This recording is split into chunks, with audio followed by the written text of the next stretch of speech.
সরকারের কাছে আমাদের একটাই প্রশ্ন, যে আমরা টিকটক ছাড়া অন্য কোথাও কেন সম্মান পাই না? কবি কবি ভাব আমার, নয়তো আমি কবি।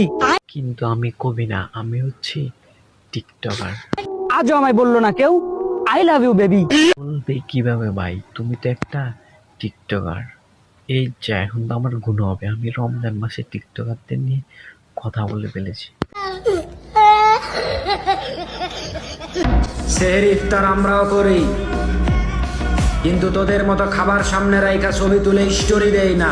কারণ আমরা তো টিকটকার, আমাদের কাছে কি ইফতারের ছবি তুলে স্টোরি দেওয়ার সময় আছে? আমরা তো ইফতার করা শেষ হলেই টিকটক করতে চলে আসি ময়দানে। ফুটা ফুল মজিজা গই বয়স বাড়িলে ওই রকমই ছোট মেয়েদের বড় হয়ে যায় টিকটকে আসলে। प्यारी समझ गई।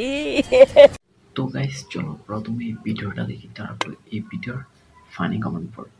বলা 5 বছর পর একটা বাচ্চা হওয়ার পর ঠকাইছে ভাইয়াদের লাইফ এমন কেন ভাই? तो चलिए शुरू करते हैं। বিয়ে কি আমরা দিয়েছিলাম? ভাবতে অবাক লাগে আমরা বিচারক। सुकून का नाम सुना है? हाय हाय इतना सुकून। বাড়িতে তো সম্মান পাই না, কিন্তু টিকটকে আমরা বিচারক।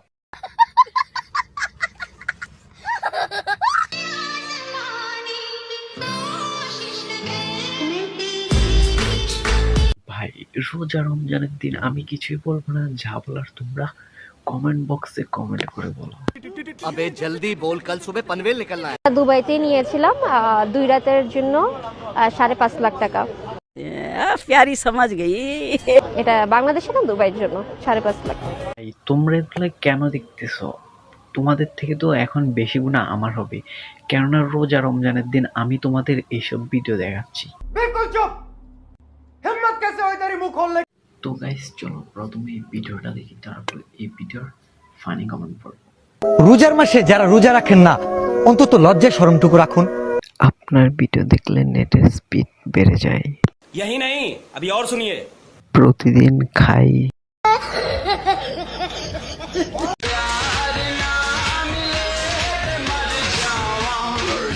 हाय हाय इतना सुकून। এ ভাই রোজা রমজানের দিন এগুলো তোমরা কি দেখো? এখন সাবস্ক্রাইব করে চলে যাও, পরে এসে দেখবে রোজা শেষ হলে। না হলে তো তোমাদের থেকেও বেশি গুণা আমার হবে। तरीका है भीख मांगने का।